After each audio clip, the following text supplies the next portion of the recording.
exactly what I'm looking at, okay? So this is B1 preliminary. Welcome, everybody.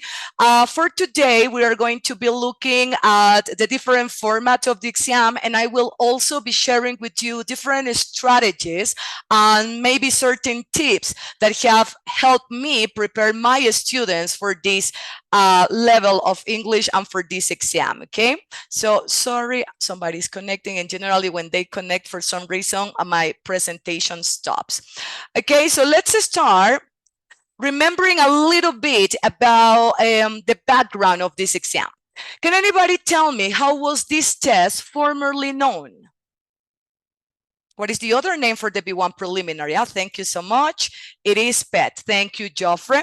So here you can see the B1 preliminary test was formerly known as PET and is designed to show the advancement from basic to practical English language skills. Remember basic language skills we checked yesterday? That's something that students are assessed on in A2 Key, whereas right now we can see the use of more vocabulary, of more grammatical structures. Therefore, we can see the progress between A2 and B1. Now, regarding the scores, what is expected for a B1 preliminary candidate? What would be that range? What would be the points that they need to get according to the Cambridge English scale? Good afternoon, Alejandra. Thank you for joining us. Can anybody tell me that? Take a look at the picture. What is the score that they need? Thank you, Daniela. 140 to 160. Whereas in A2, if you remember, was from 120 to 140. Now, who is this test ideal for? Now, think about your students, okay? What kind of material do you use for B1 preliminary, and think about their grades, right? They are generally teenagers that are at an intermediate level of English. At this point, they have already mastered basic English structures. And right now, they can already have the confidence, you know, that they got maybe from the foundations obtained in A2 Key, and they are getting prepared to take the B2 first exam, okay? So now that we have checked a little bit of background, let's start with our first component. Now, this is the moment that my questions start. For the candidate, sorry, for the teachers that helped me yesterday with the presentation from A2 Key, tell me, this is the structure. What differences can you see from A2 Key reading and B1 preliminary? Take a look at the structure. Something that is very noticeable right now. You can write your answers in the chat, or you can just turn on your microphones and let me know. Remember yesterday, A2 Key, what was something peculiar about A2 Key and something that maybe we don't see here?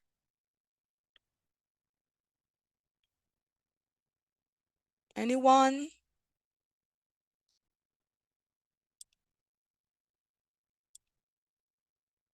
Well, maybe Juan Carlos, you were here yesterday. You don't remember the difference?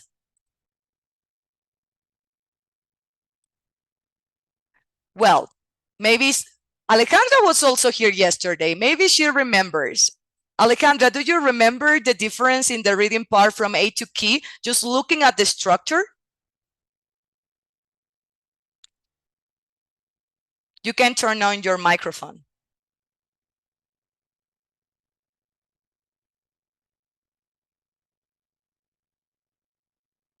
Oh, thank you so much.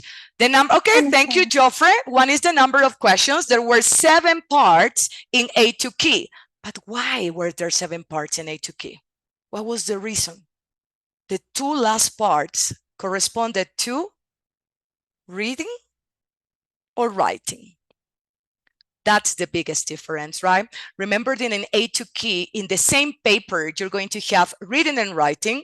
That's the reason why you're going to have 7 activities, 7 tasks. Whereas right now, starting from B1 and on, B2 first, C1, C2, the exam is going to be separate, okay, separated into different components. There's going to be a paper for reading, a paper for writing, a paper for listening, and a paper for speaking. So that is the main difference, okay? That's the first one. Why? Because if you look at the structure of the activities, they are quite similar to the ones in A2K. So talking about general tips, what students need to do when they start preparing for the reading component. First, you as teachers need to familiarize yourselves with all the kind of materials. Expose students to authentic material. And when I talk about authentic material, what comes to mind? What is authentic material? Maybe somebody have heard about this before when you were preparing for your TKTs, or maybe for, I don't know, any other exam that you were probably taking at university. Thank you so much to the person who answered. Well, mock exams is an example of authentic materials. Material that will be included during the exam. Very good. Thank you, Daniela. So remember, when we talk about authentic materials, we talk about the kind of material, the kind of text that we use on our daily life. What do we read every day? Well, some people read newspapers still. Other people read online newspapers. When we are on the street, sometimes we need to read different notices. We have to read different signs. We have to read leaflets, brochures. We have to read books. In your classes, you have books, you know. All of these are examples of authentic material. And of course, the material for the text is authentic as well. Yesterday, we talked about different kinds of techniques used during the exam. The same techniques from A2K are going to be applied for B1 preliminary. Why? Because the structure is pretty similar, okay? We talk about skimming, scanning, prediction, predictive reading, reading for gist. Even though we didn't talk about active reading, remember that active reading is the technique in which students really engage with the text. When the students are reading and they start asking questions themselves, they don't have a handout, they start asking questions. Why did this happen? Where? Okay, they start really becoming completely focused on the text. Okay, that is active reading. And can anybody remind me what speed reading is? Speed reading was a combination of two techniques. Which one was that? Which techniques are those? The two techniques, scanning, and the other is? There were two techniques for speed reading, right? Scanning and skimming. Thank you very much, Isabel, right?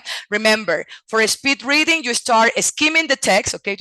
Your eyes, remember, you don't really read. Your eyes are just looking for something important, and then scanning, it's those details, right? Again, reading fast. Remember that at this level, for B1 preliminary, your students need to become familiar with grammatical structures that are going to be more complex than the ones that they already review in A2K. Phrasal verbs, more phrasal verbs. At A2K, they already know some phrasal verbs, right? For example, what are the two typical phrasal verbs that we use when we talk about our daily routines? The first ones that we use. How do you start your morning? You get up. Very good. Wake up and get up. Is that vocabulary from B1? No, that's actually from A2.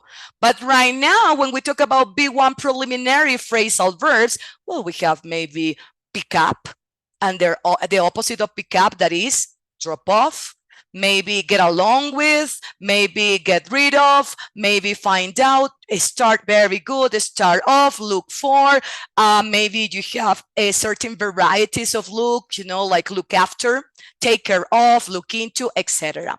Another important thing, when you start exposing your students to the exam, remind them that they will find words that they don't know.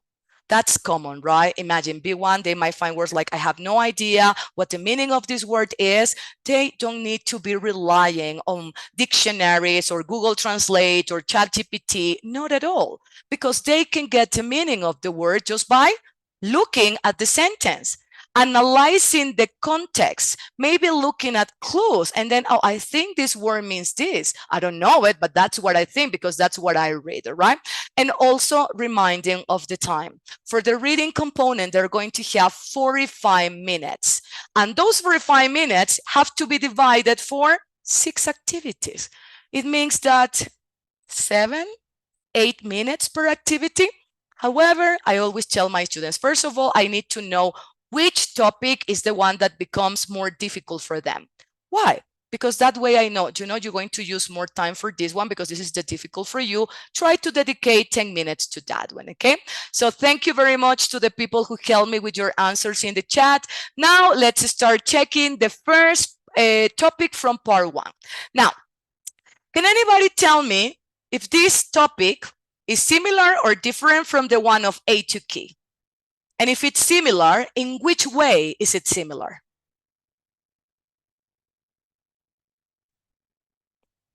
This is part 1 of B1 preliminary, right? In which way is this part similar to A to K? The multiple choice, very good, Isabel, but most importantly, the notices. In A to K, we also have notices, remember? But the ones in A to K were shorter. Here you can see that in general, because this is not the only part in which you will find similarities, in general, all these texts from Cambridge are structured in a way that from A2 level, you can start practicing. Oh, don't worry, Alejandra, thank you so much. I really appreciate your answer.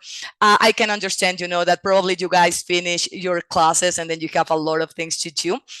But anyway, thanks for letting me know. So my point was, okay, remember that Cambridge exams are structured in a way that from A2, you start preparing your students for similar activities. The only thing that is going to change, well, of course, is the kind of comprehension. It's the kind of, it's the length of the material. Right now, you're going to have longer text and probably more complicated, absolutely more complicated, all right?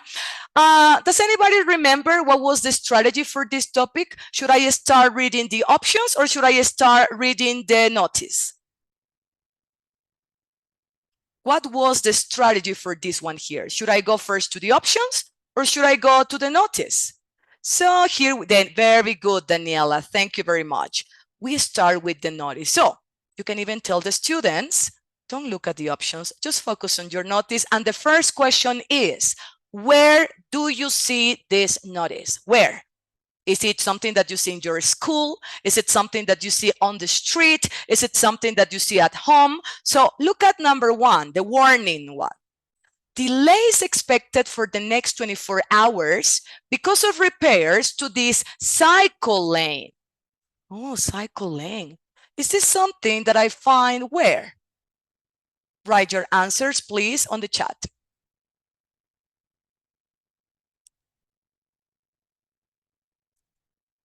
Where do we find this one? Do I find it in a shopping center? Do I find it in my school? That's interesting. So that is the first question. Remember, remind the students that they need to answer that question, right? Where can they see these notices? So the first one, because it says cycle lane, I imagine that this is on the street. That's definitely something that I see on the street. Whereas number 3, the one for Melissa, I've got a different phone. I accidentally left mine somewhere and can't find it. Could you text me Valerie's number as I no longer have it and need to ring her? Angela, where can I find this text? Where? Also on the street? No, this one is, thank you, Isabel. Maybe emails, maybe messages, maybe this is from, I don't know, SMS, my phone, WhatsApp, right? So that's the first strategy, right? Where can you see this? Second strategy, look for the main purpose. Why? Because remember that stronger students, at the moment that they look for the main purpose, they will already have the answer. They don't need to do anything more. The only thing that they need to do is with their previous knowledge, with their prediction, with their anticipation, and with their reading for gist, because they already found the gist, they can take a look at the different options, okay? So I already told you the name of the technique that was reading for gist. So if I analyze number one, the one for warning, let me move this one here. Okay. Again, so I know that this is warning. I already know that I see this on the street, and I already see that it says delays. Delays expected for the next 24 hours because of repairs. Okay, where? Just on the cycle lane. It means that people that cycle or people that use that lane are going to experience delays. Will the lane be closed? Look, what am I doing right now? Active reading. Nobody asked me that. I create my answers, right? So teach students different kind of questions that they can also make use of during this part of the test, you know? So it says delay. It means that is it going to be closed? Well, if it's delay, I imagine that they continue going through the lane, but something is holding them back. Okay, so I have a clear idea. And then I go to my options, okay? I'm going to start with C. You can't, can't. Can't is a modal verb that indicates what? Can't, you can't do that. Is that a piece of advice? This is to talk about something. It's ability, yes, but the negative is you can't. Restriction, very good. Okay, this is something that you cannot do. This is prohibition. You can cycle. You can cycle for 24 hours. But I remember that they talked about delays, not about not being able to cycle. So I will eliminate this one because people can cycle, but they are going to have something that is holding them back, okay? Then I'm going to go with A. Your cycling journey, make sure that you teach your students this word, because believe it or not, during the speaking exam, they have questions in which you have to ask them, talk about your last journey. And sometimes they don't know what journey is. And that means that they haven't been exposed to this kind of vocabulary, right? So they need to know journey.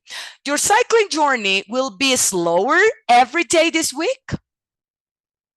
Well, it will be slower that day because there's going to be delayed, but not every day this week. This is just going to be for 24 hours. So I discard this one. And then I imagine that by default, the option B is the correct one. Cyclists will be delayed for 1 day. 1 day will be delay. 1 day, 24 hours. There you go. Now, what happens for students that probably still have difficulties getting information at that point? Remember, strong students, immediately they read for gist, they go to the options, they have it. But then remember, not all the students have the same capabilities, right? So for the other ones, tell them, okay, you still don't have the kind of answer that you need. So what do you need to do? Identify keywords, right? Identify keywords. So for example, in here, right, look at this. Dennis ran. Don't take the main road. Don't take the main road. Don't take it. There's been an accident and you won't get to the match on time. There's an accident. Go through Drayton instead. Okay, so I have an alternative. So if I haven't been able to recognize, by finding the gist, what is the correct option, I need to look for these words. And I underline the words because it's easier for me when I underline. So don't take the main road. Let me see what says that. Here I see main road, and here I have main road. Oh, wow, so maybe this is the answer. Yesterday we talked about this. We have to be careful of distractors. And how do we talk that? How do we call that? Those distractors? Does anybody remember the name? When we have words that are similar and immediately we assume that that's the answer. I have main road, or maybe that's my answer. Okay, so somebody wrote it. False friends. Well, in this case, they are not called false friends. They have, maybe somebody remember the word from yesterday? No? Word spotting. right? The name is word spotting. And what is word spotting? Word spotting is when you get confused because you see similar words. And then you assume that that's going to be your answer, right? That's not how things work in here. So be careful. Yes, can you type it? Thank you so much. I'm going to put it in the chat actually so you can see word spotting. From spot, right? Word spotting. So when you get confused in the exam because you see similar words. Okay, so I said Denise suggests that it's quicker to go to the main road. I remember he told me not to take the main road, so definitely no. If there is enough time, Ling would like to see the match. Well, that kind of information I don't know because she just told me that I might be able to be late for the match if I don't get there, if I don't take, Drayton Street or Drayton Avenue, right? So then I said to arrive punctually, Ed should use a different route, okay? Now, at this point, B1 preliminary, it's also important that you also start teaching your students different words in American English, in British English, but also different pronunciations. Why? Because remember that they will have a listening activity. And in the listening activity, they will hear people from England, people from Ireland, people from Australia, people from the States. And it's something that happens, and you can see that in the speaking part of the test, is that when they have a British teacher, a British examiner, they don't understand. And there are simple questions and they are like, I'm sorry, can you repeat? Probably because they are not familiar with different accents. So I have created an activity for you that I will show you later, but you can start talking about, you know what, in American English and in British English, there are words with different pronunciations.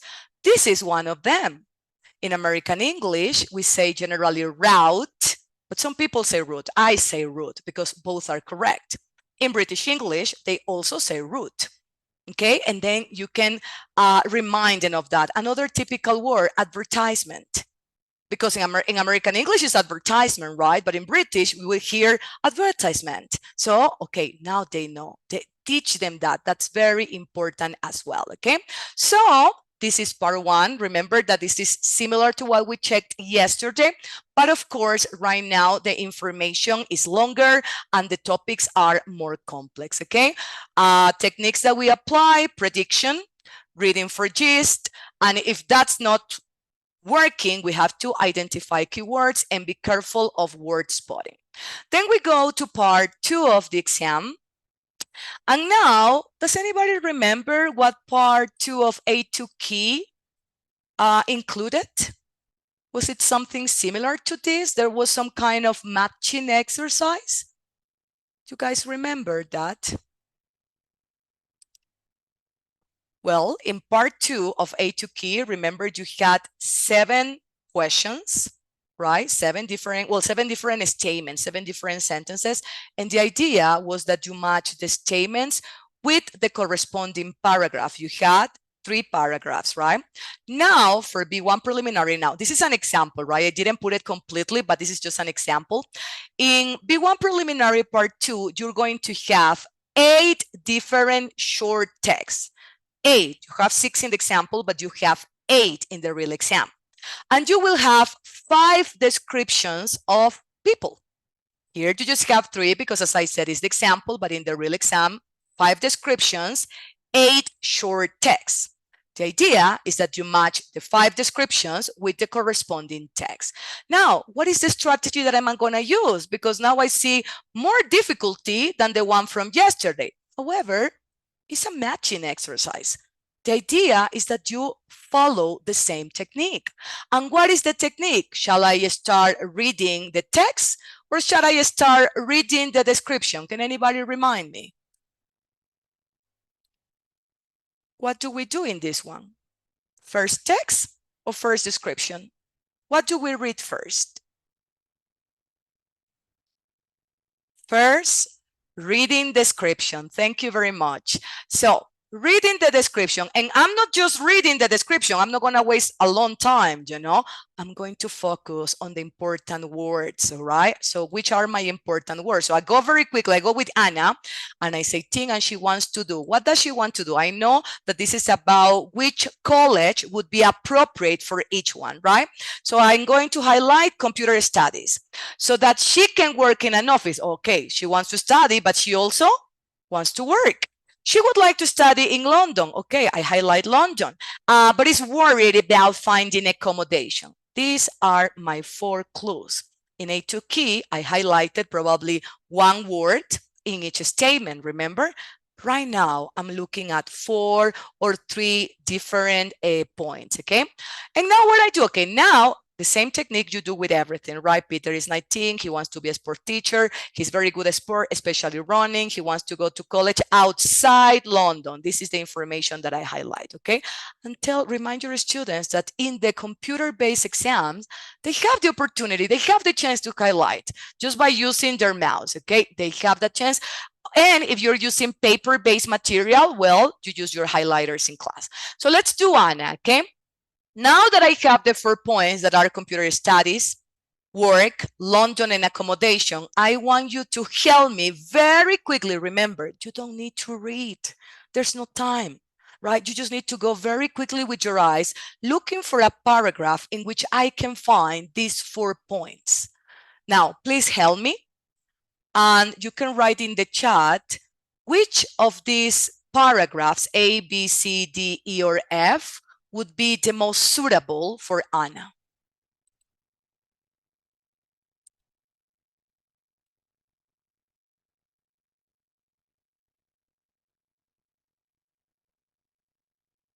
Remember, don't waste your time reading or understanding every word. You go very quickly. Okay, this one is London. There's computers. London and computers. Does it say anything about accommodation? No. Does it say anything about working in an office at the same time that the person is studying? No. So A, goodbye. Like that. Just focus on the words. Has anyone found the answer already? Okay, here we go. Daniela, D. Very good. It's D. Now, for the person who wrote E, Isabel, you were almost right. And that's very important. I actually like the fact that you wrote E because I need to explain that. So I take a look at D because my eyes, okay, took me here. Okay, see London, quiet, computer studies in London. All the students are offered accommodation. Oh, I have 3 points. And we have excellent sports facilities. Full-time and part-time courses of either 3 or 4 years are available, right? Now, why is this important? Because if I study part-time, I'm going to have the opportunity to work. And I remember that Anna said that she wanted to study computer studies, but she also wanted to work at the same time. So now I found a paragraph that contains the 4 points. Now I'm going to move to paragraph E. Why? Because I also read that there were some information very similar. Do that. You will always have 2 paragraphs that are similar. It's better that you proofread everything in order to make sure that you have chosen the correct one. So in EIC, okay, I have London. I have computer studies. I have, okay, that people can have a work experience in different firms. And then I see that no college accommodation. There's accommodation, but no offered. Whereas in D, accommodation is offered. You see the difference? So there is always one tricky. So thank you, Isabel, for actually pointing at a paragraph E, because yeah, students, especially, you know, your teenagers, they are going to make this kind of inference about the text, okay? So I'm going to find the one that has everything. And then the same strategy you apply for all the descriptions. And you will see that at the moment that you highlight, it's very easy to find information. You don't take more than 5 minutes because you go directly, okay, it's between D and E. And then I start comparing them both, and then I'll find my one, okay? So this is part 2 of the test. Let me erase this. All right, and now let's move on to part 3. Now, Part 3 and Part 4 of the B1 preliminary are claimed to be the most difficult ones. I believe Part 3, especially because of the fact that you have a longer text. And remember, students, and even sometimes as teachers, we get somehow a little bit overwhelmed, maybe a little bit edgy when we see that we need to read all of that. But do you really need to read all of that? No. Why? Why will you read? Remember that if you start reading everything, you're going to get confused and you're going to get stuck every time that you will find a word that you don't know. So for this topic, what I recommend is that first you take a look at the title. Jessica Hell, comedian. I imagine that I'm going to talk about a woman who was a comedian. And then after that, you read just the first paragraph, okay? Now, before you do this activity, try to introduce your students to inferencing. And what is to infer? To infer. It means that I start deducing. I infer, I deduce. I don't have the answer. I need to interpret. I need to use my background knowledge in order to understand what they're saying. So before we do this exercise, I would like you to help me, and also this is the first activity that I would like for you to do. I'm going to share with you a link in the chat. And for the students that were here with me yesterday, remember we had an activity in Whirlpool, which is one of my favorite websites to use in class. So in the chat, okay, here we go. Open the link. And I will give you 2 minutes to finish the activity. Remember, for your students, it doesn't matter if you give them 5, 6 minutes, but you guys are teachers, so you're going to have 2 minutes, okay? Start, and then we will talk about your answers.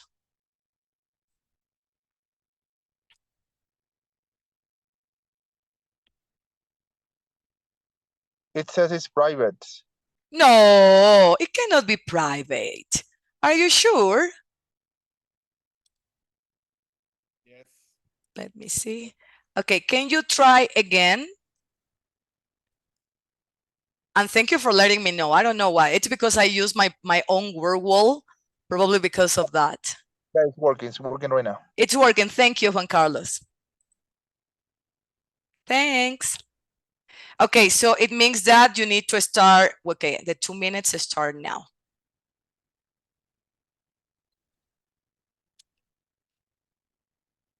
Okay. Okay, some more people are connecting. Okay, that is great. We have a big session today. That makes me very happy. The more, the merrier.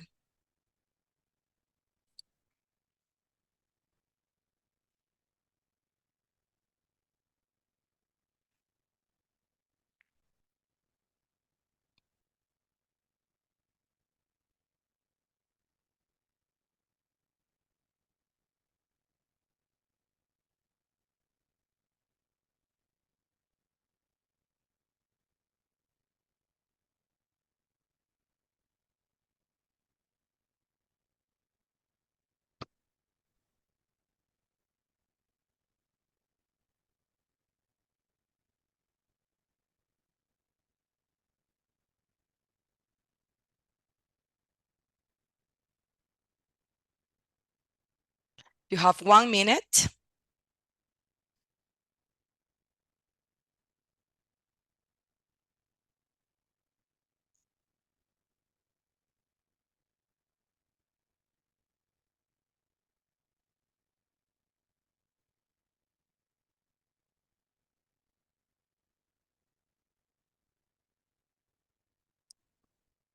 To the students who have, sorry, to the teachers, sorry, that have just connected. Thank you for connecting. Just wait 30 seconds because the other teachers are finishing an activity on Wordwall. 20 seconds.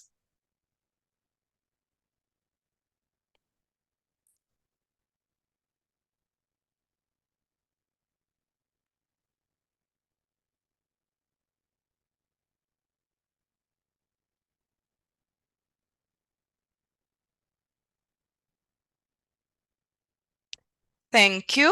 Now, please check your answers. It doesn't matter if you didn't finish.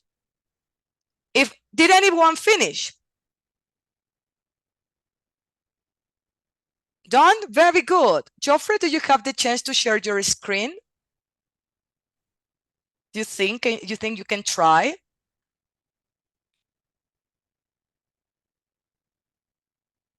Okay, look if it works. Otherwise, I will share mine. Let me try. Okay, thank you. I finished as well. Okay, very good, Gabriel. Well done. Thank you so much. Now, start the activity, okay?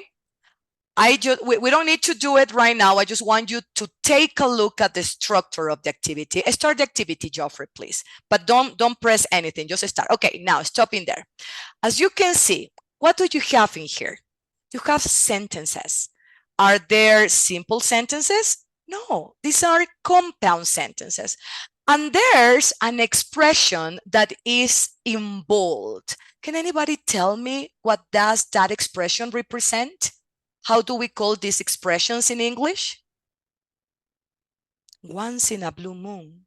What is that? That has a name. Oh yeah, these phrases that you cannot translate or you cannot, idiom. Thank you very much. So I have created an activity with idioms for B1 preliminary. Now, the idioms that I have using here are actually ones for B1, but you can use the same activity for B2. You can use, instead of idioms, other collocations for A2.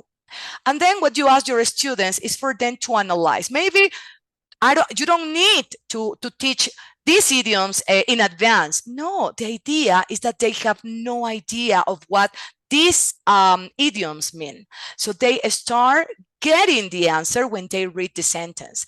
Emily hardly ever goes out to eat dessert, but she'll treat herself to a slice of cheesecake once in a blue moon. So you tell your students, what is that? If you analyze the sentence, okay, hardly ever, okay, that's a clue. Hardly ever eats dessert, but once in a blue moon, once in a blue moon. And then you look at the choices. She usually eats dessert when she's looking at the moon. She sometimes eats dessert, especially if it's cheesecake. Or she seldom has cheesecake and she's not really fond of eating dessert. Which one is the correct? Seldom. Very good. And now you start. Why? Okay, first they need to relate. Seldom, synonym of hardly ever. And then also synonym of once in a blue moon, like, oof, rarely, right? So I have two words, hardly ever and once in a blue moon were connected, right? And then she's not really fond of eating dessert. Where do I find that? She hardly ever goes out to eat dessert. So it means that she doesn't really like it. So you see, you create these kind of activities according to the knowledge of your students. And you can see that right now, so we need to focus on this kind of compound complex sentences, right? Long sentences, and it's all about inferring the meaning. They have no idea what these idioms actually are. They will have to guess. Thank you so much, Joffrey, for sharing with me. So I just wanted to introduce the activity. Remember that now you can have the link. You can use the same link and change it, to whatever suits you better for your classes, okay? Thank you. So now that I have given you an idea of how to teach inferencing in class, thank you, Isabel. The answer was C. You can use it. You can use that one, or you can use any other strategies, but this is a really good idea that will work not just for B1, but for any other levels. So once the students, have already some ideas of idioms, some ideas of phrasal words, they can already deduce the meaning of something just by looking at the paragraph, then you tell them, again, they don't need to read the whole text. Why? Because they just have 45 minutes. And it's going to be a waste of time. Remember, students get stuck when they don't know one word. So it's not appropriate to go through all the text. Just title, first paragraph. Why? Because the first paragraph will give me an idea. So I go for that. Okay, Jessica Hale, comedian. I read my first paragraph. It says that she's always enjoyed performing, making people laugh, and some experience that she had in a school. And all her classmates used to laugh a lot. So probably she was a really good comedian. Okay. And then what do I do after that? Then I go to my questions. Look, I just read this part. I have no idea what is she's talking about there. Remember that this is my strategy, right? The one that I would like to share with you. Probably if you go and check a webinar or check, other teachers, they will tell you skim the text. Okay. I think that in A2 key in this part is excellent because you don't have a lot of information. But when you move to B1 and B2, believe me, no, it's not appropriate. It's better that you focus on something. So now I take a look at my questions. Okay. The first one says, what does Jessica say about her life at school? Keyword, what does she say, or her opinion about her life at school? Okay, do I read the options? No, I don't read the options. Why? Because probably they can interfere with the thing that I'm going to read, right? So I prefer not to read the options at this point. So what does she say about school? Well, she says that when she was in school, she used to annoy some of her teacher. Why? Because she was always telling jokes in class. But all her classmates used to laugh a lot, okay? All right, so I have some information. It says A. Now I go to the options. Her friends were very funny. Who was funny? The friends or Jessica? Jessica. So immediately I eliminate this one. At no point in the, remember, I'm looking at the introduction. Why don't I look below the introduction? Because below I see when I left the school. And my question is about her life at school. So I don't need to read the second part.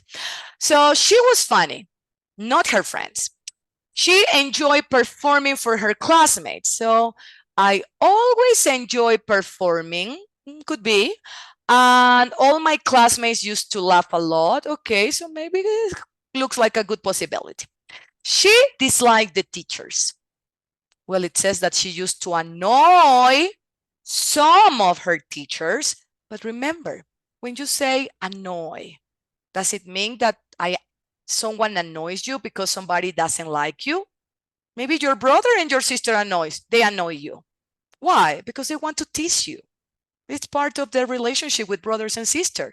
That doesn't mean that they dislike you. It's just part of the interaction, right? And also it says some of her teachers. Some.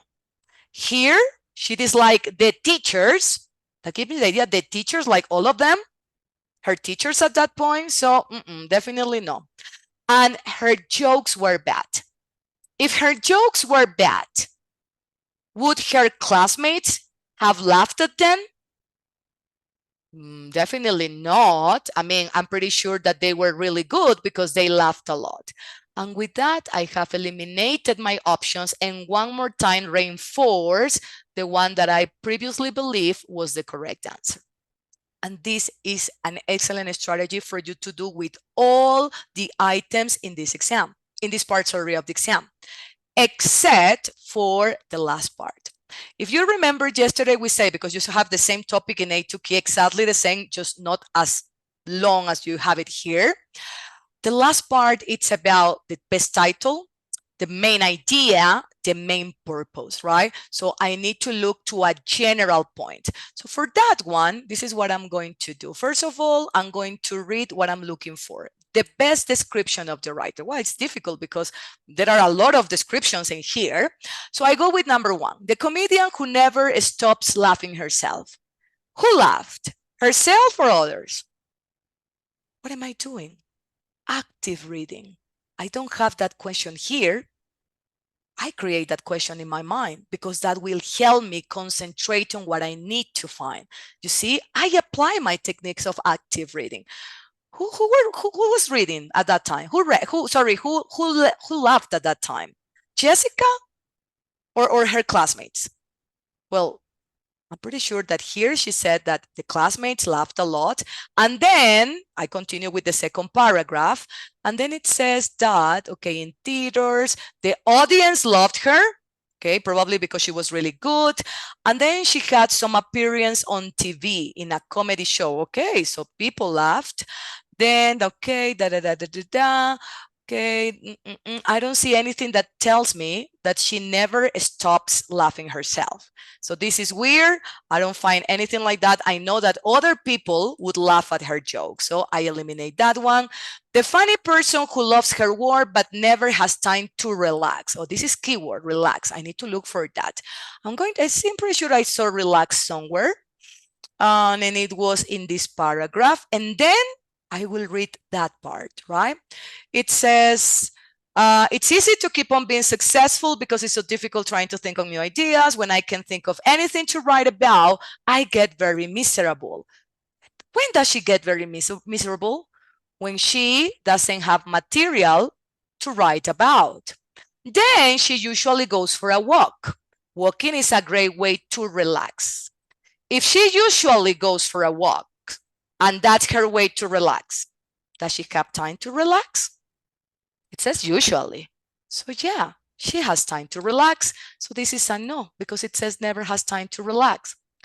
The successful comedian who is always looking for new ideas. I'm going to look for successful and ideas. And I remember that when I started reading that paragraph, I found it isn't easy to keep on. What is a synonym of the phrasal verb keep on? Write your answers in the chat or tell me directly. Phrasal verb keep on. What's the meaning of that?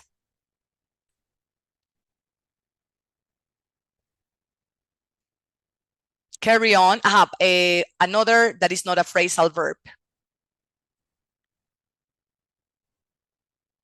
Give me a meaning that is not phrasal.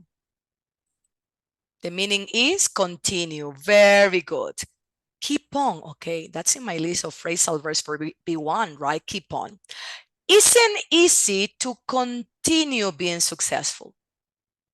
Continue, it means that she is successful because continue, she says, so she is successful because it's so difficult trying to think of new ideas. Okay, the successful comedian, she's successful, who is always looking for new ideas. It's difficult, it's so difficult trying to think. Why? Because she's always looking for them. Oh, I think I have already found my answer, but just in case, I'm going to take a look at number 4 just to make sure that I can discard that option. The popular star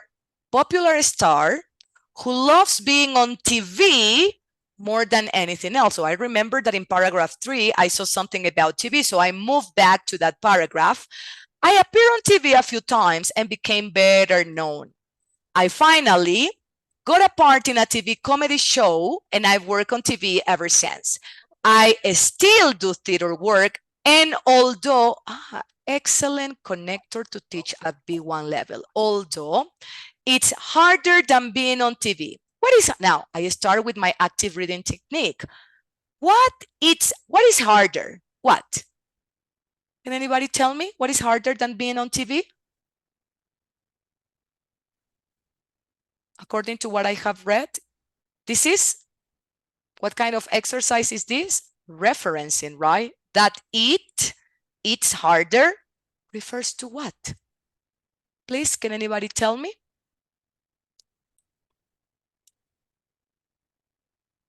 I still do theater work. And although it's harder than being on TV, what is harder than being on TV? What does that it refer to? Today, somebody said, but I couldn't hear.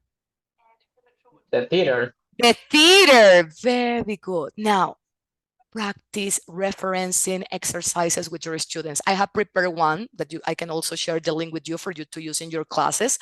So I already know that it refers to theater. Why? Because it can be confusing. It could be TV, right? So it's harder, although is the kind of connector that I use for contrasting. Okay, I need to teach that when I teach my connectors, right? For contrasting information. Although theater work is harder than being on TV, I enjoy it much more. What I enjoy much more. Again, I have it. Is it TV or is it theater? Which one is? Because that part is going to be complicated for your students.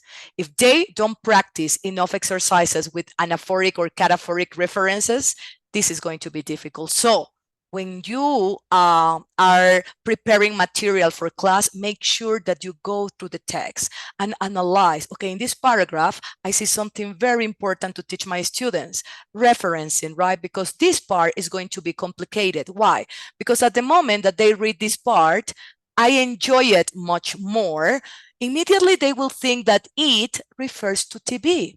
But that is not the case because they have although at the beginning of the sentence. That although generates another statement that is the result of the first one. Although theater is harder than being on TV, I enjoy it much more. What do I enjoy?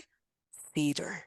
All right. So this kind of exercises practice with your students. So I have already found my best description. And talking about this kind of exercise, I have prepared. Now, this one you're going to do with me just because of a matter of time.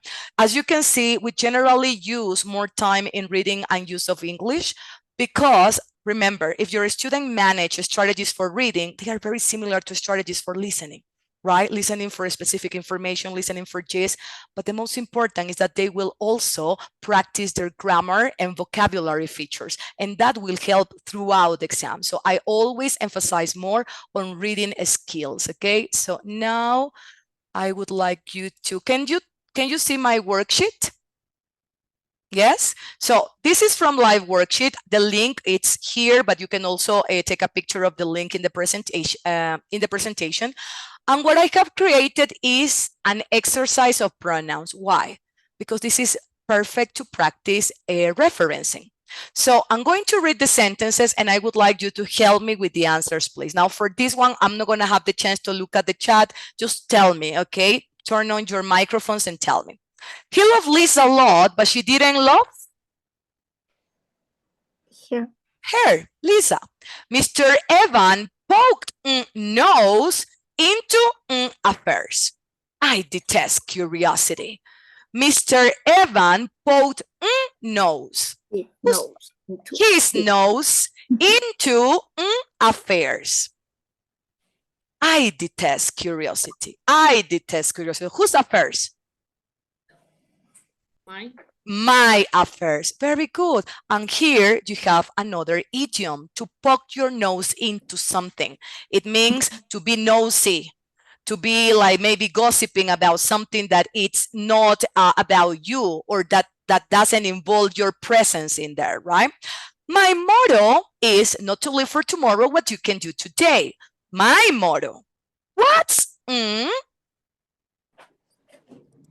Yours. yours? Possessive pronouns. It's typical that your students might say, what's your? Then you can explain what's your what? What's your motto? Okay, so perfect opportunity to remind them of possessive pronouns. What's yours? Well, don't have a motto. I. I don't have a motto. Perfect. Who's that girl? A friend of Mine. Excellent. Very good.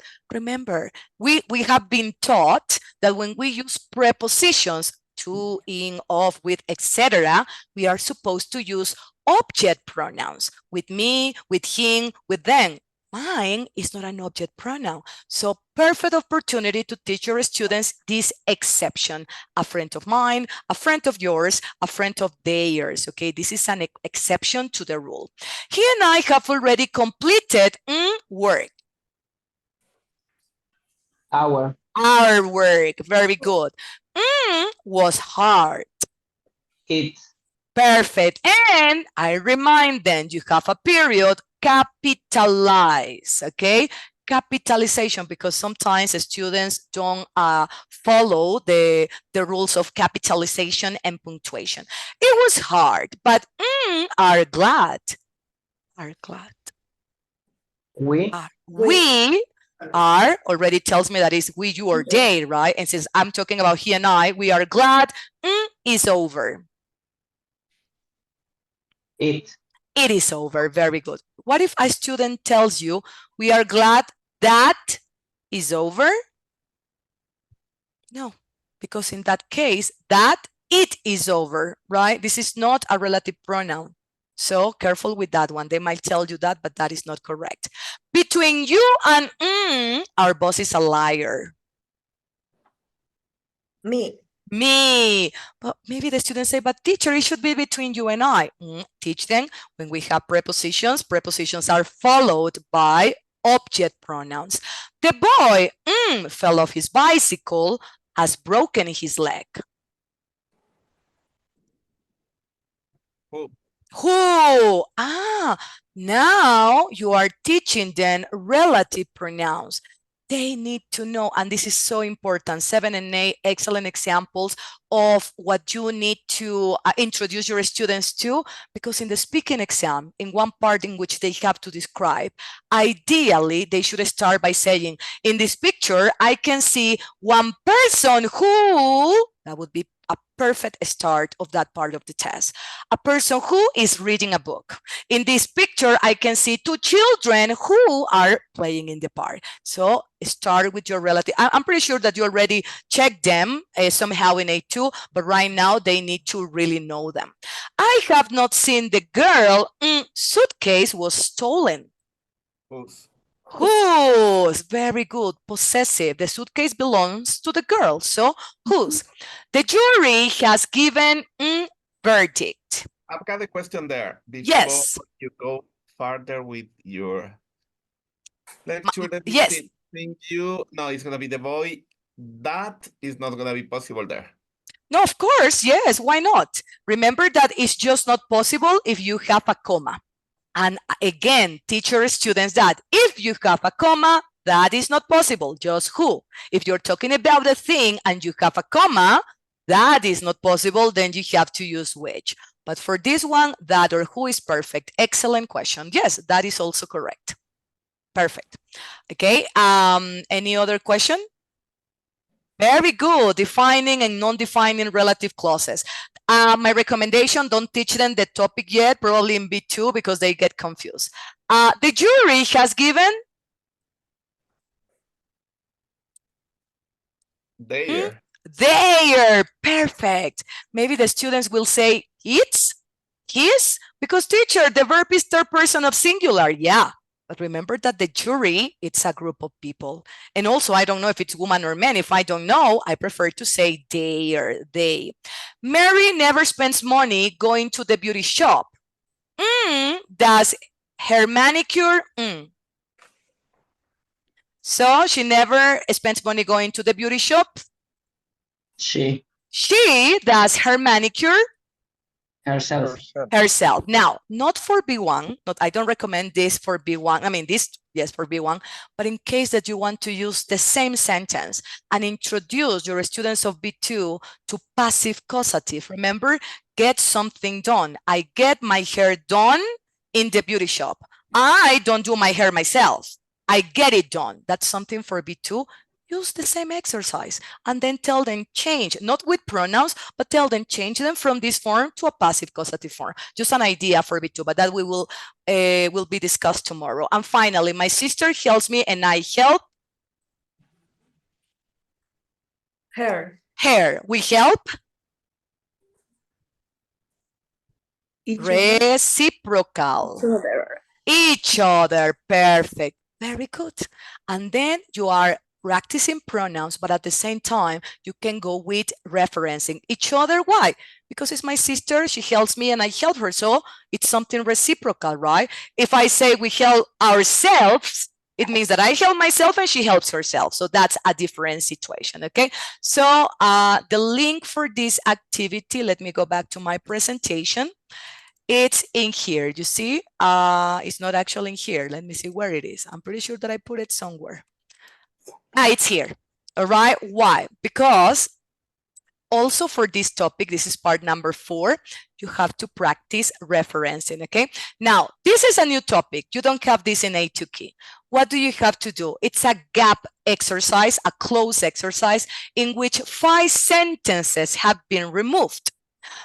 Therefore, you will have to choose from a group of 8 sentences. Remember, 5, but you have 8. You're not going to use 3. Which one corresponds? What is the strategy for this? Skimming the text, okay? I don't skim the text. Why? Because I am the kind of person, you know, that I like to focus on something, finish that, and then continue. That's my strategy, right? So I will skim the first paragraph, the introduction, and I will take a look at whatever comes before and after my gap. So I see the story, and the story says, I was walking my dog near my home, so a large black Labrador, anywhere. I was only joking, but it came running. It. Would that be the Labrador? Maybe, I'm not sure. But this is very important. I was only joking, which means that what I have to write in my gap, it's something that relates to this. Maybe some kind of humorous, sarcastic comment, a jest, in order for me to join it to I was only joking. Now, please take a look at the alternatives that you have from A to H, and tell me which one might sound like a joke.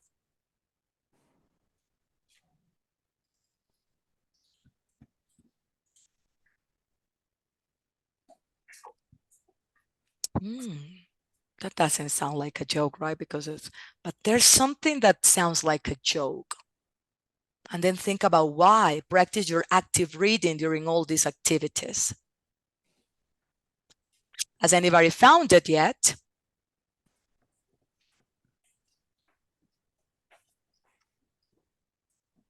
Remember, I'm looking for something that it looks like a joke. C, it took 20 drivers 4 days to renounce. Banjo, I think Banjo is the name of the dog with his family. It took 20 drivers 4 days. Well, I don't think that. D, very good. I asked the dog if it wanted to come home with me. Why is this humorous? And then you can elicit answers from your students in class when you're explaining this topic, because dogs can't talk. So of course it's a joke. It's kind of a sarcastic comment, right? She was asking, hey, do you want to come with me? But she was only joking, right? And then the dog came with her. You see, that's how you connect this kind of activity. Take a look at what's before, take a look what comes after, and then join the sentences. Remember that you just need 5 words. And also for this kind of activity, referencing the same exercise that we did previously on live worksheet. You have the link in here if you want to copy. And finally, we have the 2 grammar topics of this part, right? Close. Open, close, and multiple choice. So we are already familiar, right? We're already familiar with this topic. What do we do first? Should I check the options, or should I take a look at the text? What do I do first? I take a look at the text. Very good. And if I am working with a group of students, I would probably ask the students who I consider being the strongest ones, or the ones with better intonation and pronunciation, to start the activity. So then the others can shadow the activity, right? Last Saturday, the fashion department at Mansion College held a fashion show. The students created special designs, were modeled by other students. You see that I focus on that. Why? Because maybe without looking, they already have an idea. And then what I have in my options, when, which, who, whose. Well, I have relative pronouns. The only thing that I have to remember is which is the correct relative pronoun for designs. What is the correct answer? Designs, which. Very good. So that's how I do it. And this is easy because I have options. Now, remember, for this topic, you need to introduce your students to different kinds of word relationships, right? Synonyms. Why, for example, why in number 23? Why in number 23? Take a look at number 23.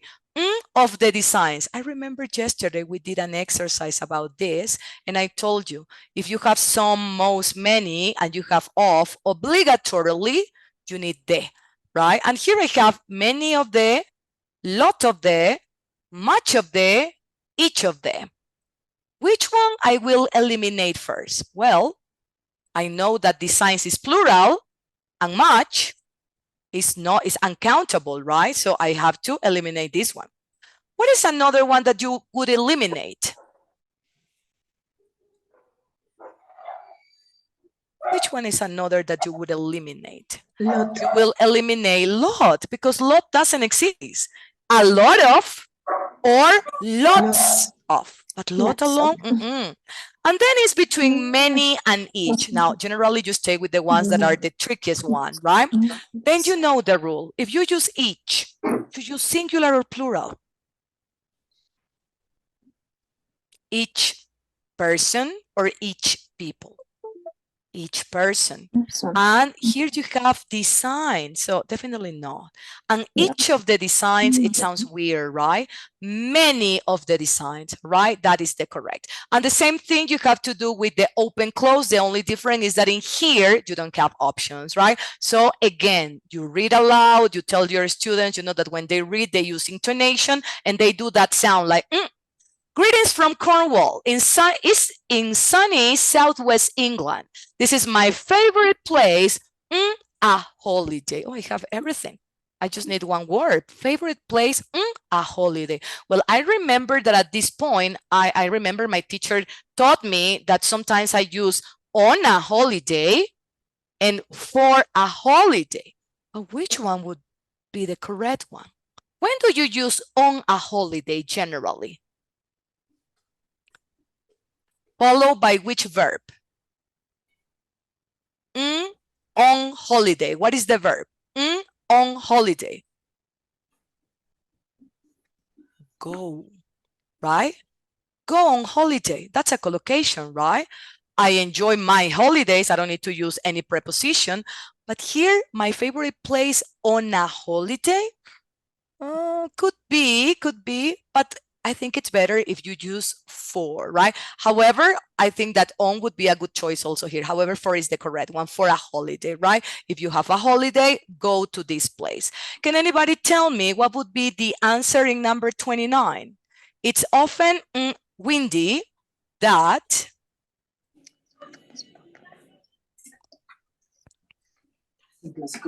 well, here the students will tell me, well, maybe teacher is very windy, maybe is quite windy, maybe is rather windy, maybe is so windy, but which one is the correct?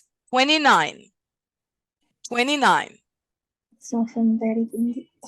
So how do you recognize the clue? This is my clue. One of the options, go with that. Does anybody remember which one is that? So perfect. So windy that. So windy. Remind them, if you see that, then it's so. It's not very. It's not quite, because the one that collocates with so adjective that or so adverb that. That's what you need to teach your students, all right? And now we have finished the reading component. As you can see, a lot of information. So sorry if I start running for the other components, but as I said to you, the most important is actually reading. Why? Because you have everything there: vocabulary, use of English. You are going to structure the beginning of all your classes from that component. And then we have the writing, okay? What activities did you have in the writing for A2 key? Did you have an email, yes or no? In A2 key. Yes, we had an email. Does anybody remember the minimum of words for A2 key? What was the minimum? How many words you have to use at least? 25 words. But now, wow, 100 words. And you had a picture story in A2 key. In here, in part 2, you will have 2 alternatives. You decide one. You choose one, okay? It's either a story with no pictures, or an article. Wow. So right now we are introduced to writing articles. Again, practice writing activities. Remind your students that they need to take a look at the register. And what is that? The level of formality. Who's writing the email? Your teacher? Is going to be addressed differently than if it is your best friend, all right? Make the organization of your email appealing by separating into paragraphs, okay? And here we have the first activity, right? Similar to A to key, answer who is writing the email, in this case, Tom. Why are they writing? What is the reason? And what are the four, there are always 4 important points that you should cover in your answer first. I'm really looking forward to this. Me too. You have to write that you are looking forward to the camping as well. Say which one I prefer, a cabin or a tent. There's a lake near the campsite. Shall we go sailing? No, and because. You create that because you don't know how to swim. Let me know if you have any questions. You create a question. Those are my 4 points. I can start my email. So I already know that Tom is my friend because I can see in hi that this is quite friendly, right? And this is something that I create for my students at the beginning of the task. Why? Because if you expect that students start writing from scratch a whole email, they will have a lot of problems. They won't know what to do. Remember that you need to guide. Yesterday we talked about guided writing. You need to guide your students through all the process. Give them examples. This is an example. It's the answer to the email. But I have turned it into a close exercise. Why? Because first they can see, okay, the organization. They can take a look at the phrases, which they can use for their email. I give them ideas, so they already have some background information, and also they practice close exercise. Look at the answer. I'm looking forward to, what should I put there?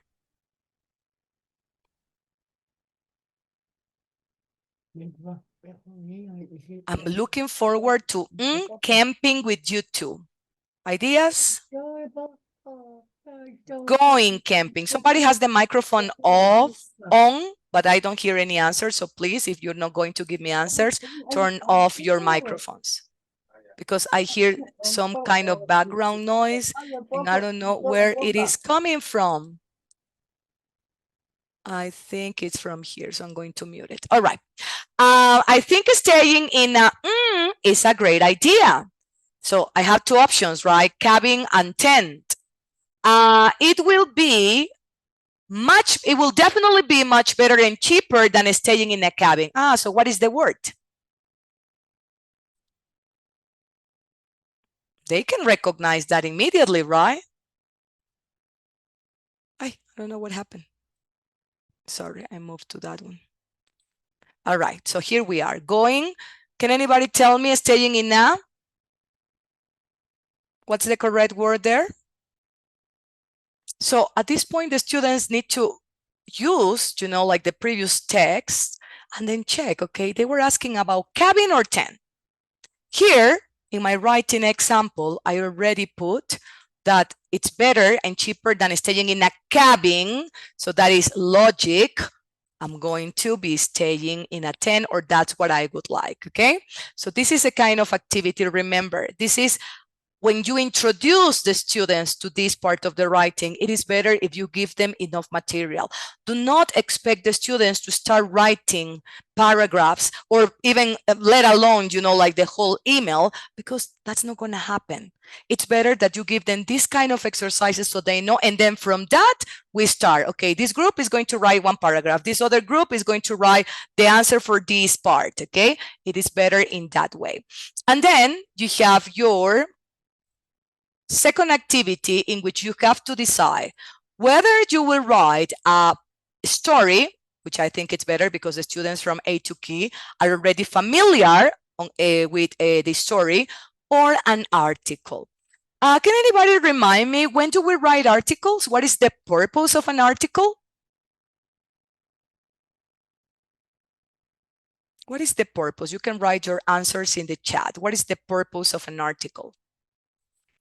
An article is a piece of academic writing that we use to Mainly to Explain a topic. explain, very good, to inform, maybe to entertain, maybe to compare certain topics.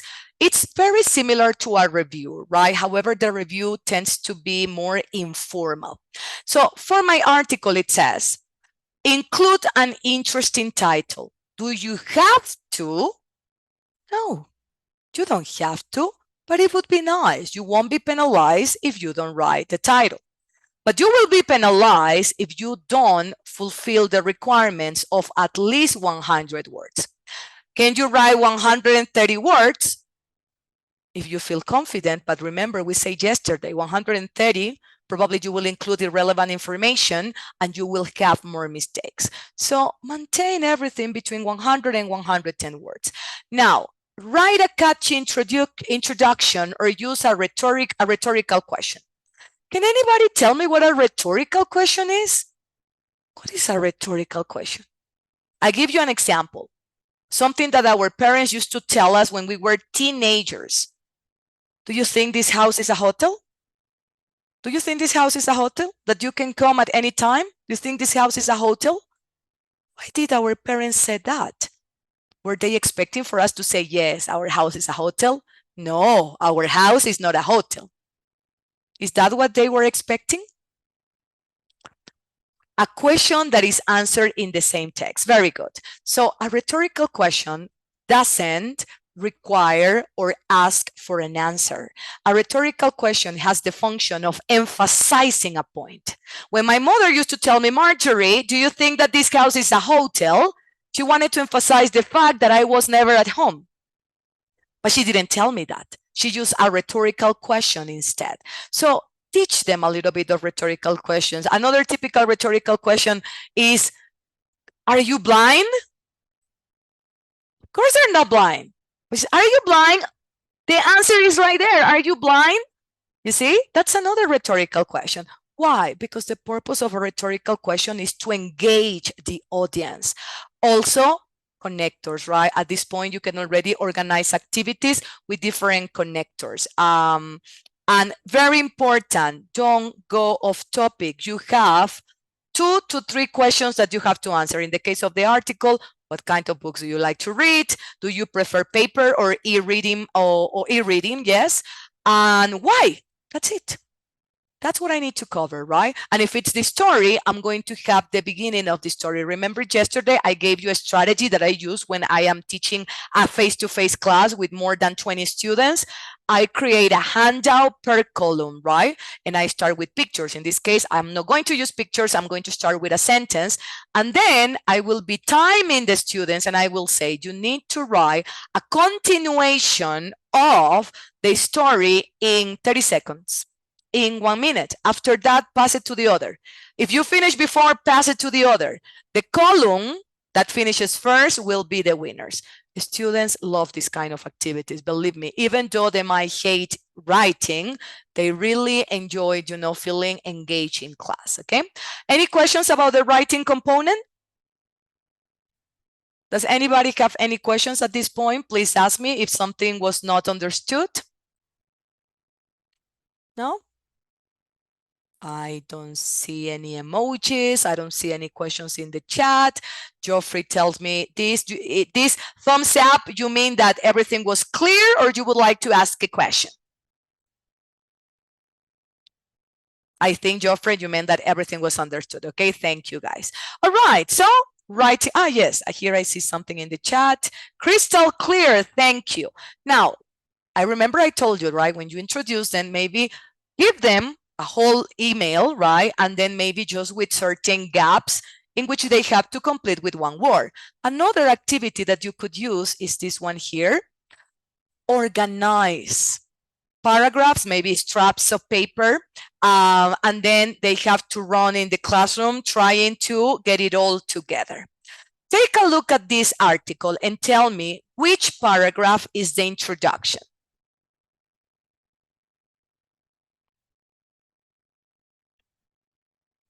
Paragraph 1, personally. Paragraph 2, can you believe? Paragraph 3, in my opinion, or paragraph 4, when it comes to. Which one is the introduction of this article?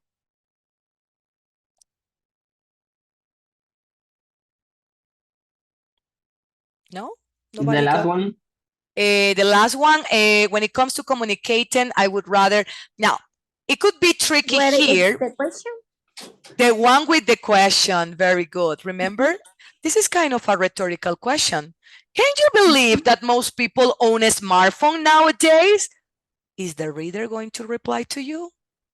Impossible, right? So I already identified that the one with the rhetorical question, that's the beginning.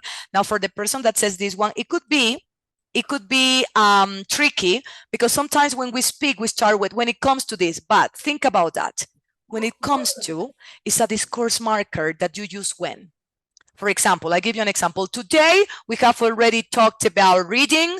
We are finishing writing. And when it comes to listening, this is a discourse marker that I use when I have previously given other examples. And then I focus on this other example, okay? So that can help you recognize that might not be the first one, okay?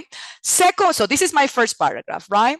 Second paragraph, the one that starts with,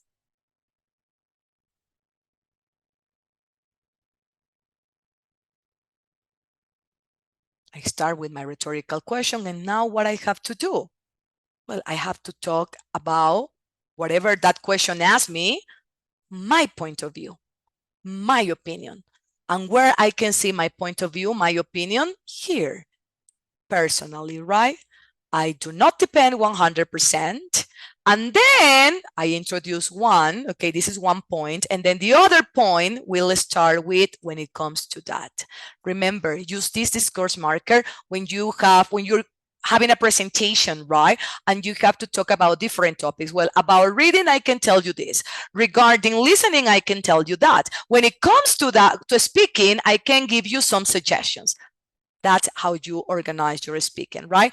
And finally, your article has to end with generally a recommendation or a conclusion, right? In this case, it's a conclusion that starts with the discourse marker, in my opinion, okay?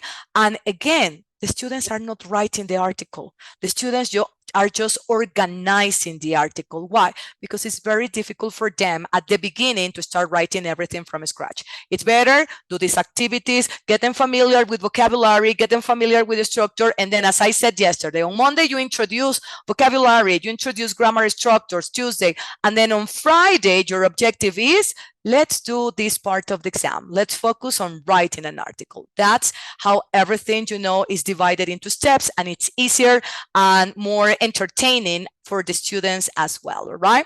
This is the writing. And now when it comes to listening activities, we have that the listening for this, it's divided in 4 parts, whereas the one for A to Key was divided in 5 parts. Now, why? Remember that here we're going to have longer listening activities. So for this exercise, remember when I told you that it's necessary that you start exposing your students to different changes between American and British English, not just in pronunciation, but also in the different words that we use. Let me see, where is my activity? Here you are. What can you see right now? What can you see? Can you see the presentation, or can you see teach this? Can you see teach this? Yes or no? No, yes. Yes, perfect, right. Now, I am sharing with you this material. I love this exercise. Why? First of all, when you prepare this, it comes with the lesson plan. You just have to read and see. You have the answers, everything there. And the only thing that you have to do is photocopy this. If you want to use just one part, maybe you project it so everybody can see it in class. And then you're going to start teaching the differences between these words in American and British English. Why? Because maybe, and this is a real life story, right? They are not familiar with the word chemist, but they need to know the word chemist. Why? Because British people don't call drugstore drugstore. They call it a chemist. And in American English, we generally don't ask for the bill. We ask for the, does anybody know? We don't call it the bill, we call it the check. And in American English, we don't wear trousers, we wear Pants. exactly that. Okay, these, obviously, I'm not telling you explain all the words, but B2 level, yes, explain as many as you can. But look at these ones here, right? Typically, they will use this because if they know, oh, I know that lift is elevator. I know that flat is an apartment. I know that autumn refers to the season fall. They need to know it, and that way it's not going to be difficult for them to recognize when they are doing this exercise, okay? Now that I have exposed you to this topic, I'm going to go back to my presentation. Here you have the link if you want to take a picture of that activity for your students. Believe me, it's going to be extremely useful, okay? Now, listening, 4 parts. Part 1, we still have images. Remember what was the strategy when you have images? The students have to use their active listening skills, asking questions, right? In the first picture, the person is running on a track. In the second picture, the person is diving into a pool. In the third picture, the person is lifting some weight.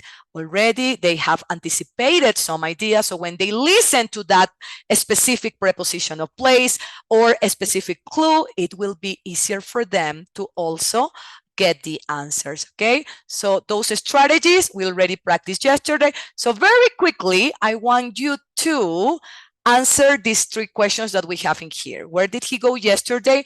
Why can't he take diving lessons? Who would enjoy the running track? At least the first one, okay? Can you hear? Probably not. Okay, here we go again. Listening. Can part you 1, hear? Worksheet 1. Yes or For no? each question, choose the correct Yes, answer. perfect. Thank you. Yes. Sorry. Now, no. Yeah, now no, because Snowboarding and ice hockey sorry. Facilities while you were there. yesterday evening. Okay, here we I go. went along to that new sports centre yesterday Yes. evening. Where did he go? I repeat. Sports event. It's sports event. Like something like that. What did the man do at the sports centre yesterday? Sports center. Sports I center. went along to that new sports centre yesterday evening. Oh yeah. Is it any good? Well, I haven't become a member yet, but they showed me around. It was pretty good. They show me around. That's one for your list of phrasal verbs. Show someone around, right? Show the facilities. I was thinking of joining so that I could do diving lessons, but there's no... Oh, sorry. I don't know what happened with this. When I press something. Track 1. Okay, sorry. Well, I haven't become a member yet, but they showed me around. It was pretty good. I was thinking of joining so that I could do diving lessons, but there's no pool, so I don't... What is the problem with taking diving lessons? No pool. Very good. There is no pool. And you see that this is a British person, definitely not American English, right? So teach them this. It's not like, oh, teacher, I don't understand. You will hear a lot of students saying it's British. I don't understand British English, right? So when you introduce these activities, create your worksheets. What do? You see the example of the questions? Yesterday I said, okay, make them practice listening to all the dialogue and then they choose the answers because they were shorter dialogues. Right now they are longer. So when I practice with them, the first thing that I do is like I stop when I need to find the answer to the question. And I don't even tell them to write. I tell them to give me a complete sentence. Where did he go yesterday? And then the students say, to the sports center. Complete answer. And I continue with complete answer until they give me the complete answer. That way, they are not just working on listening abilities, but also on grammar. They went to the sports center yesterday. That's what you need to get from your students. So create a worksheet, stop and ask questions. Same you can do with exercise 2. Remember that now for exercise 2, they will need to take a look at inferring again, right? What is the tone? What is the style? You have two kind of activities, whether it is to complete a sentence or to answer a question. Look at this. You will hear two friends talking about a school trip. The boy thinks that wildlife parks are, and then you complete with the answer, right? You will hear two friends talking about a new classmate. What does the girl say? Be careful with distractors. Remember word spotting. Oh, I heard that they mentioned shy. Probably they won't mention shy. They won't use that word. They are not going to make it easier, okay? Study your adjectives for this kind of topic. Yesterday, we talked about descriptive adjective. Make a list of your adjectives. Then you have the gap fill activity, which in A2 key is in part 2. You have to complete. In A2 key, we completed with one. With what, sorry? One word, a number, a date, which is normally a day of the week or a month of the year, and maybe spelling something. Here, it could be a maximum of 2 words. So it becomes more complicated. Let me see if you can write at least something. Track Okay. 8, listening part 3, worksheet 2. Write the correct or a number or a date. They will give you, I think for this one, maybe you will have like 15 seconds, maybe. Let me see. Maybe it's more. You will hear part of a training session for people who are going to work as sales assistants in a large shop. Morning, everyone. Thanks for attending this training session at our new department store. You've all been offered jobs as sales assistants, so well done and welcome. My name's Mandy Hicketts, that's Hickets, and I'm your training manager. What was her last name? Did anybody get the last name? Hickey, H-I-C-C-K.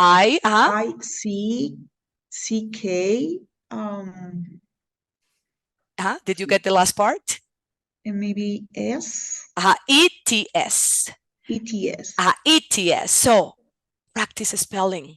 Yeah, the students are like, oh, teacher, I did spelling bee when I was 7, 8 years old. It doesn't matter. Believe me, sometimes adults, they have problems with spelling. Practice spelling in class. Again, practice capitalization of days and months of the year. Now, remember, probably they will have 2 words, collocations. What do they need to write in this kind of information? Again, be careful with word spotting. And the last part is generally the most difficult one. Why? Because in here, it goes very fast, right? Well, not as fast as in B2, but the most nerve-wracking part of this part 4 is that it's an interview. So imagine, it's like an interview in real life. I ask you a question, I start, so what do you think about this and da-da-da-da-da? And then the other say, well, actually, when I was there, so it goes, somebody please turn off your microphone because I heard something weird. You will have 45 seconds to read the activity first, use it, and what do you do? What would be the strategy here? What will you underline? Words in the question. Why did Carla change the way she worked? Maybe I don't find change. Maybe I find a synonym of change. What does Carla say about running her own business? That's what I need to highlight, so I focus exactly on that. Here, I don't know if you can take a picture. I have shared a link about ESL is School, which is personally, I think that is one of the best websites to practice exercises that are already set up in the B1 preliminary form, in the A2 key preliminary form. That one that I have shared with you is actually for part 4 the B1 preliminary. So you can use this one with your students. Let me see. Oh my gosh, I have exactly 20 minutes for the speaking part, okay? It generally goes like that, right? As I said, I don't really worry because for me, the most important is that you see that the most strategies, even though you use all your strategies during the whole test, most of the time you might see the benefit of these strategies in the reading component, okay? Now, speaking, can anybody remind me how many parts does A2 key have in the speaking section? How many parts did A2 key has in the speaking section? Because here I see 4. Wow, 4 parts. Students have to speak between 10 and 12 minutes, and if it's a group of 3, 15 to 17. So does anybody remember how many parts? In A2 key, there were 2 parts, okay? 2 parts. The interview and then the collaborative task in which they discuss which activity they like or they dislike. Now, for B1 preliminary, well, first I will have one topic which is new. What will you do to organize a speaking practice in your class? Go to the handbook, because in the handbook, you're going to have the list of activities, like what a student should be capable of doing, but also you will have a list of vocabulary and a list of grammar topics, which is excellent to use during your lesson planning. It says practice classroom activities which focus on listening. You remember the activity that I suggested, that you create a worksheet with questions, then you stop the recording, and then you start asking for a complete sentence.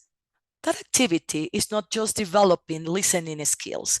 It is also developing speaking skills. It's integrated. That is what you try to create. Integrated activities. So my students are practicing listening skills, but at the same time, they are developing speaking skills. And work on expanding answer. This is the reason why I don't accept. Where were you yesterday? At Quicentro. Complete answer. I was at Quicentro yesterday, okay? They get used to providing complete sentences. Watch videos in class. You can also watch the video, stop the video, and ask for alternatives. You know, Marjorie said that. What would you say instead of that, okay? And then you elicit answers in the class. Again, do not encourage students to memorize answers. Remember, I told you yesterday, you will see in the typical question, where do you live? That students have memorized, oh, I live in Ambato, which is located in this part, and blah, blah, blah, blah, blah, blah, blah, blah, blah. And then it's like, okay, that doesn't sound natural at all, okay? So let's focus. Let's dive into the speaking exam. The first part is the interview. Again, right? Remember that whether it is that people are doing preliminary or preliminary for schools is exactly the same. What may vary is the kind of topics, because of course for schools there will be topics more related to subjects or things that take place generally in a school environment. So the interview, what do they have to do? Well, they have to answer the question in one word. No, in complete sentences. What did you do yesterday evening? Well, to be honest, I think I don't recall doing anything important. I think I finished my homework and went to bed. Beautiful. And look, the person is including discourse markers already. Well, teach them that. Let me think. Why? Because these discourse markers will help them not to give an answer that sounds too memorized, too robotic, too unnatural, right? And also when they use discourse markers, they have more time to think about a correct answer. And then we have part 2. This is something that you don't have in A2 Key, in which you will check the long-term activity. What do students need to do? They need to describe a picture. Now, you remember that when we were checking reading, I said to you, work on your relative clauses. Why? Because the fact of working on your relative clauses is going to be excellent for this topic. The idea is that students describe the picture, okay, in this picture, they will focus on describing people, describing the place, and describing other things. The 3 points, and they have 1 minute. So imagine in 1 minute, they have to give me some information. Ideally, teach them to start with the format of, in this picture, I can see, or this picture shows. This is a good beginning of this part. In this picture, I can see 3 people who are writing something on a notebook. Who are writing something on a notebook? I immediately have a good start. I have grammatical points because I'm using relative clauses. I use accuracy, on a notebook, and then I created my introduction. After that, I'm going to go with people. Now, be careful with this, because sometimes what the students do is that they say, the man is wearing a blue short sleeve shirt, and then the woman, and then go with clothes. And then they spend the whole minute talking about clothes. But that's not the idea, because I need to talk about people, about place, and about other things. So ideally, you just talk about general situations, right? What kind of clothes are they wearing? Are they wearing fancy clothes? Look at the picture. Are they wearing fancy clothes? You can write your answers in the chat. How could you describe this kind of clothes? Is it university clothes? Yeah, why not? Casual clothes? Why not? Right? They are wearing some casual clothes. There is a girl in the middle who has something like an iPad, you know, like I think it's some kind of device. Well, there are some devices on the table. And then you talk about the place.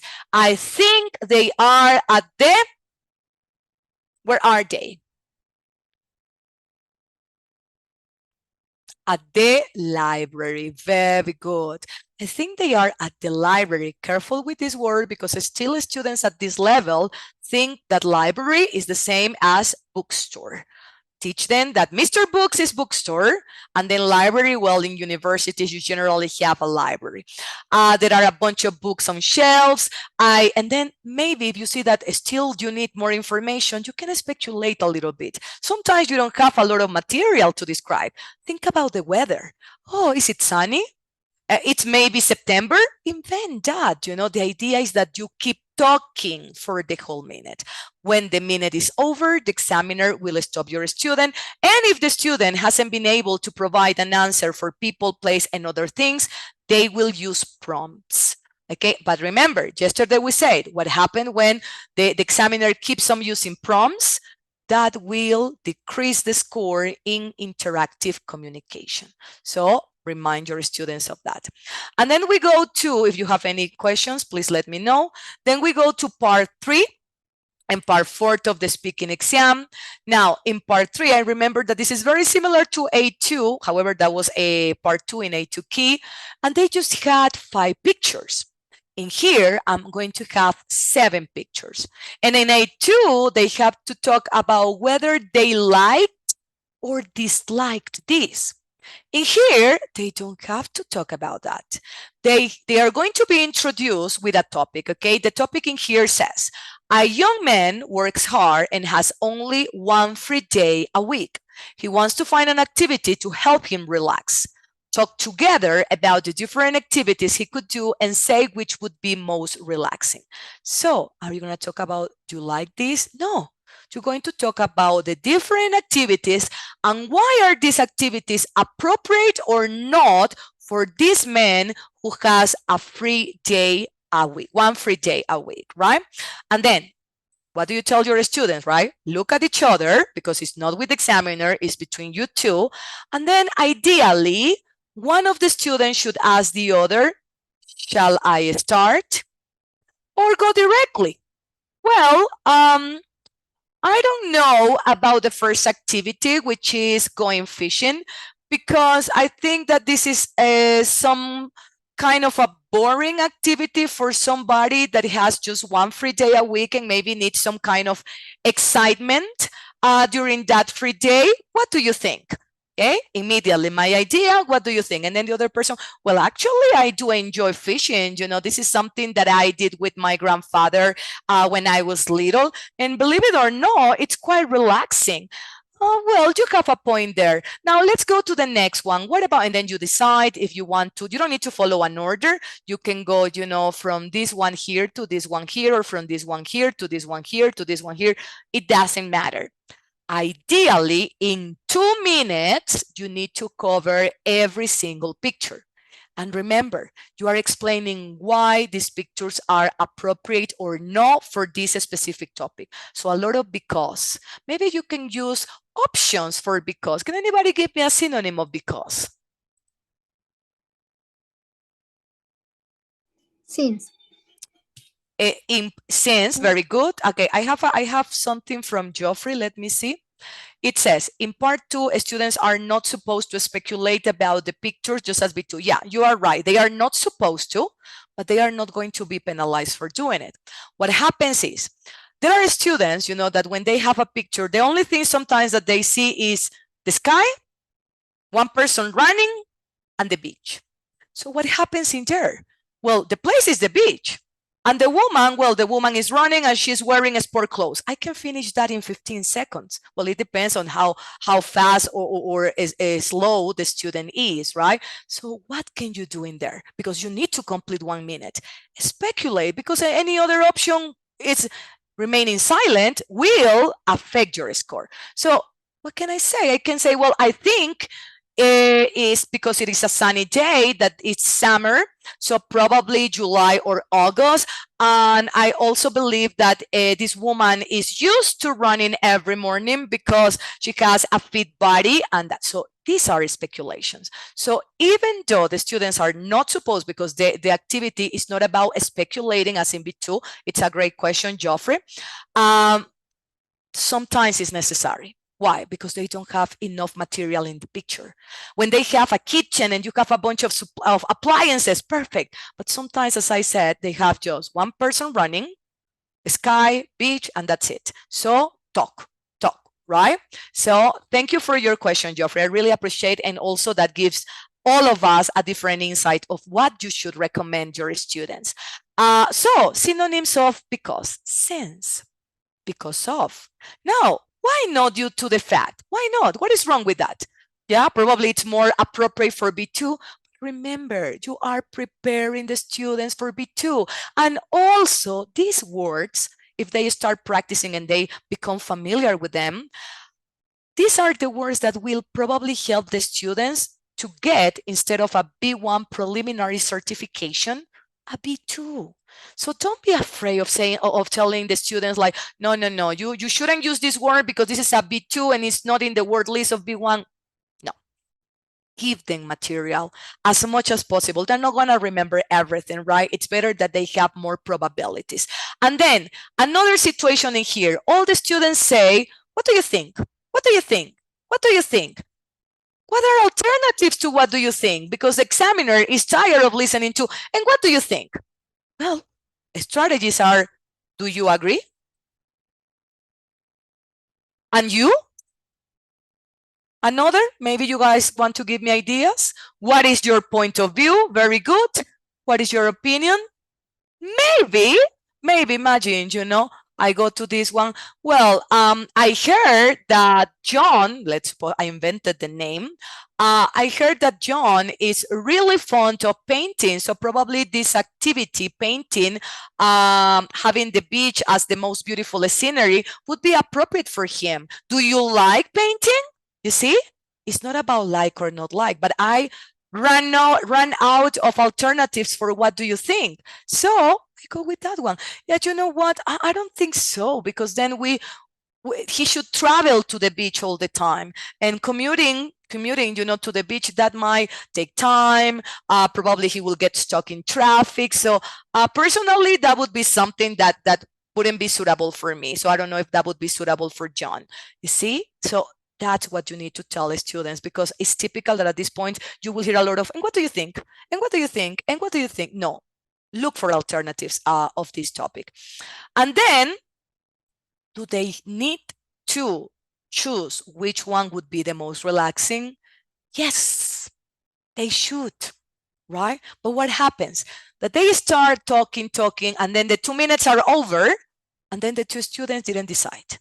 They talk about everything, but they didn't decide. At that point, probably the examiner, even though it's not part of their script, probably the examiner will ask for one, or better, you tell your students, once you stop discussing all of the pictures, choose the one that would be the most relaxing. So one student would say, so Maria, which one, after talking about all of this, which one would be the most relaxing?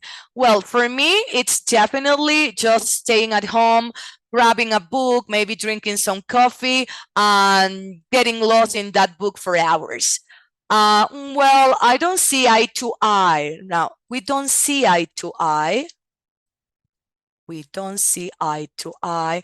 I'm afraid that I disagree with you. For me, the most relaxing activity is definitely walking my dog in the park. And that's it. They have done everything that was demanded. And also remember, maybe especially for students, you can recommend students that have problems producing a lot, is that when the stronger student decides, the only thing that they have to say is like, oh yeah, I agree with you. That's it. Because it's obvious that that a student cannot produce. Okay, so be careful with the students that have problems producing. Tell them not to complicate their lives. Tell them like, agree with the other person. Once that they have already talked about everything, okay? And finally, the last topic, you remember that in A2Key, there were just 2 questions and students needed to provide an answer using a complex or a compound sentence.